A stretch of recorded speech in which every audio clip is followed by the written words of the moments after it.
भारत के लिए स्वदेशी फाइटर जेट बनाना हमेशा से ही गर्व और चुनौती दोनों का विषय रहा है। अब इस दिशा में एक बड़ा बदलाव होने जा रहा है। हिंदुस्तान एरोनॉटिक्स लिमिटेड यानी एचएएल ने अपनी रणनीति बदलकर विमान निर्माण की सबसे बड़ी रुकावट समय पर उत्पादन हो पाने की समस्या को दूर करने का रास्ता खोज लिया है। निजी कंपनियों को जिम्मेदारी सौंपकर अब जेट बनाने की रफ्तार दोगुनी होने की उम्मीद है। इससे न सिर्फ भारतीय वायुसेना की ताकत बढ़ेगी बल्कि सुरक्षा चुनौती से निपटना भी आसान होगा। लेकिन क्या ये नई योजना वाकई गेम चेंजर साबित होंगी? तो चलिए इस अपडेट को डिटेल में जानते हैं। लेकिन आगे बढ़ने से पहले एक रिक्वेस्ट है कि जो भी लोग इस चैनल पर नए हैं वो हमारे चैनल को सब्सक्राइब ज़रूर करें। इस काम के लिए कोई पैसे नहीं लगते हैं बल्कि इससे हमें मोटिवेशन मिलता है। तो चलिए आगे बढ़ते हैं। देश में स्वदेशी फाइटर जेट के निर्माण की बहुत बड़ी समस्या दूर होने वाली है। इसकी सबसे बड़ी समस्या इसका समय पर उत्पादन नहीं हो पाना रही है। ऑपरेशन सिंदूर के बाद खुद प्रमुख air chief marshal AP Singh ने भी इस चुनौती की ओर इशारा किया था। दरअसल स्वदेशी लड़ाकू विमानों के निर्माण में तेजी लाने के लिए हिंदुस्तान एरोनॉटिक्स लिमिटेड ने अपनी रणनीति में ऐतिहासिक बदलाव का संकेत दिया है। इसके तहत अब सभी प्रमुख जेट मॉड्यूलों की पूरी असेंबली निजी कंपनियों को सौंपने की योजना है। डिफेंस डॉट इन की एक रिपोर्ट के मुताबिक एचएएल अब स्वदेशी लड़ाकू विमान मॉड्यूलों की असेंबली का काम देसी प्राइवेट कंपनियों को सौंपना चाहती है ताकि भारतीय वायुसेना को जल्द से जल्द इनकी डिलीवरी मिल सके और देश की सुरक्षा चुनौती से निपटने में सहयोग मिले।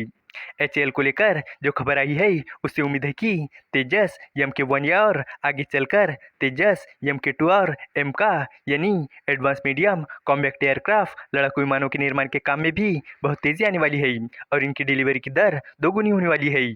एचएएल की नई योजना के मुताबिक जो निजी कंपनियां पहले से ही लड़ाकू विमानों के बड़े हिस्से बनाती है अब वो उन हिस्सों को पूरी तरह से तैयार करके देंगी।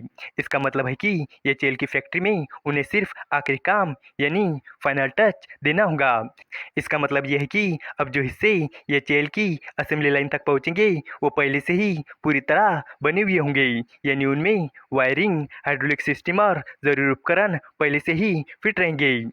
निजी कंपनियां आज भी विमान का मुख्य ढांचा यानी फ्यूजलेज, विंग्स और टेल बनाती है, लेकिन आगे से ये सब और ज्यादा तैयार हालत में आएंगे। इससे ये चेल का समय बचेगा और विमान बनाने की गति काफी बढ़ जाएगी। आपको बता दूं कि ये चेल को भी लार्सन एंड टर्बो विंग्स उपलब्ध करवाती है। वही डायनेमिक टेक्नोलॉजी विमान का अगला हिस्सा अल्फा टोकोल इंजीनियरिंग सर्विसेज, पिछला हिस्सा वीएम टेक्नोलॉजी, बीच का हिस्सा और Tata advance system limited vertical tail तैयार करके देती है। वैश्विक एरोस्पेस कंपनियां जैसे कि बोइंग और एयरबस लंबे समय से विमान बनाने के लिए यही तरीका अपनाती है, जिससे उनके लिए समय पर डिलीवरी देना आसान हो जाता है। एचएएल की रणनीति सफल रही तो उसे सिर्फ फाइटर जेट के निर्माण के सबसे अहम हिस्सों पर ही फोकस रखने की जरूरत होगी, जैसे कि इंजन, एवियोनिक्स और वेपन सिस्टम्स। इसके अलावा टेस्टिंग और सर्टिफिकेशन का काम रह जाएगा। अभी एचएएल के पास सालाना 16 तेजस MK1 बनाने की क्षमता है और नई योजना से 2027 तक ये 30 विमान देने में सक्षम होगा। एचएएल को अभी भारतीय वायुसेना ने 83 फाइटर जेट के ऑर्डर दे रखे हैं। इस वीडियो का कंक्लूजन ये है कि एचएएल की ये नई रणनीति भारत के स्वदेशी फाइटर जेट प्रोग्राम को नई उड़ान देने वाली है। निजी कंपनी को असेंबली का बड़ा हिस्सा सौंपकर न केवल उत्पादन की गति बढ़ेगी बल्कि वायुसेना को समय पर आधुनिक लड़ाकू विमान भी मिल सकेंगे। ये कदम वैश्विक स्तर पर अपनाए जाने वाले मॉडल के अनुरूप है, जिससे डिलीवरी आसान और तेज हो जाएंगी। आने वाले समय में तेजस, MK1A, MK2 और एमका जैसे विमान भारत की ताकत बनेंगे। उम्मीद है कि आपको ये जानकारी पसंद आई होगी और भी इसी तरह के इन्फॉर्मेटिव वीडियोस के लिए हमारे चैनल को सब्सक्राइब करें। धन्यवाद।